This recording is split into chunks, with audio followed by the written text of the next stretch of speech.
दोस्तों, मेरा नाम है कुमकुम बिनवाल और ये वक्त है गोदियों की पोल खोलने का गोदीगिरी में।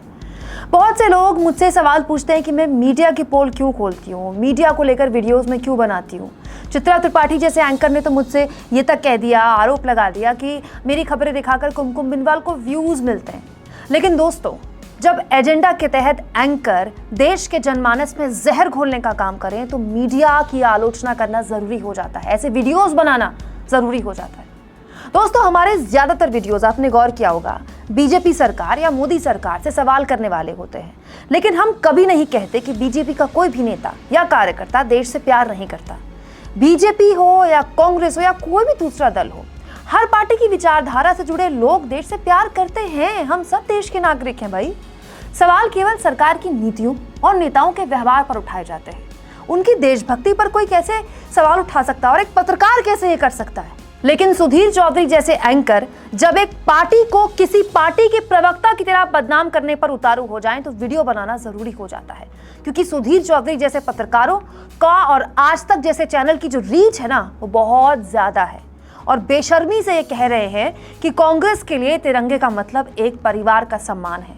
दोस्तों, राहुल गांधी ने अपनी प्रोफाइल पिक्चर नेहरू के हाथ में तिरंगे वाली कुछ इस तरह से चेंज की, तब सुधीर चौधरी ने ये वीडियो बनाया। सुधीर चौधरी जैसे एंकर देश के जनमानस के दिमाग में ये बात बैठाने की कोशिश कर रहे हैं कि देखिए, कांग्रेस के लिए गांधी और नेहरू का सम्मान तिरंगे से बड़ा है। सुधीर चौधरी जैसे एंकर देश में जो प्यार प्यार से बोलते हैं ना, मीठा मीठा जहर, ये मीठा जहर परोस कर विपक्ष की छवि को खराब करने का काम करते हैं। मेरे हिसाब से तो ये मीठा जहर चिल्लाने वाले एंकरों के कड़वे जहर से ज्यादा खतरनाक है और घातक काम करता है। दरअसल सुधीर चौधरी जैसे एंकर पत्रकारिता के नाम पर राजनीति करने का काम करते खुलेआम, और एक बार फिर उन्होंने यही किया। दोस्तों, सुधीर चौधरी ने दर्शकों को दिखाया कि देखिए, मोदी जी सिर्फ तिरंगे का सम्मान करते हैं, इसीलिए तिरंगे को अपनी प्रोफाइल पिक्चर बनाया। जबकि राहुल गांधी और प्रियंका गांधी ने उस तिरंगे को अपनी प्रोफाइल पिक्चर बनाया जिसमें पंडित जवाहरलाल नेहरू ने तिरंगा थामा हुआ है। सुधीर चौधरी ने यह कहकर साबित करने की कोशिश की कि देखिए, मोदी जी तो पक्के वाले देशभक्त हैं जो सिर्फ तिरंगे से प्यार करते हैं, जबकि राहुल गांधी और प्रियंका गांधी तिरंगे से ज्यादा जवाहरलाल नेहरू को बड़ा मानते हैं। दोस्तों, हकीकत यह है कि चाहे पीएम हो या राहुल गांधी, दोनों ने तिरंगे को सम्मान दिया है।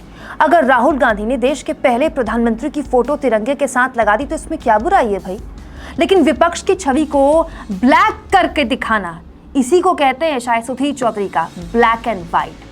सुधीर चौधरी जैसे एंकर इसी के नाम पर एजेंडा चलाते हैं। सुधीर चौधरी ने तिरंगे के नाम पर राजनीति करते हुए पंडित नेहरू और कांग्रेस को नीचा दिखाया तो कांग्रेस प्रवक्ता अलका लांबा ने जवाब देते हुए कहा, चैनल बदलने से सोच नहीं बदलती।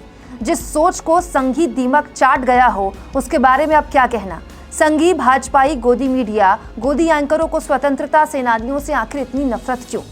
वहीं वरिष्ठ पत्रकार ओम थानवी ने भी इसे घटिया पत्रकारिता का उदाहरण बताते हुए कहा, राजनीतिक समझ का इससे दयनीय इजहार मैंने कभी नहीं देखा। गांधी, नेहरू, पटेल, मौलाना आदि आजादी के परवाने थे। उनमें जिसके हाथ में तिरंगे वाली तस्वीर मिल सके मौजूद ही होगी। तिरंगा उन्हीं के प्रताप से हमें नसीब हुआ, उनके हाथ में नहीं तो क्या गोलवलकर, सावरकर के हाथ में दिखाएंगे। दोस्तों, कोई एंकर देश के प्रमुख विपक्षी दल को यह कहे कि उसके लिए देश से बड़ा नेहरू गांधी परिवार है तो ये किसी पार्टी के प्रवक्ता की भाषा नजर नहीं आती क्या।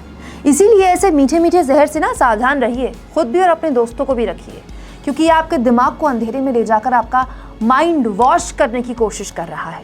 ध्यान रखिए, तिरंगा कोई भी पकड़ सकता है, उसमें तिरंगे का मान कम नहीं होता। कल को मैंने अपनी फोटो लगाकर हाथ में तिरंगा लिए तस्वीर डीपी पे लगा दी तो क्या मैंने तिरंगे का अपमान कर दिया। आप इस मुद्दे पर क्या सोचते हैं, कमेंट बॉक्स में जरूर लिखें। और दोस्तों, हमारे फ्री जर्नलिज्म को असली सपोर्ट तब मिलता है जब आप थैंक्स के ऑप्शन का ज्यादा से ज्यादा इस्तेमाल करते हैं।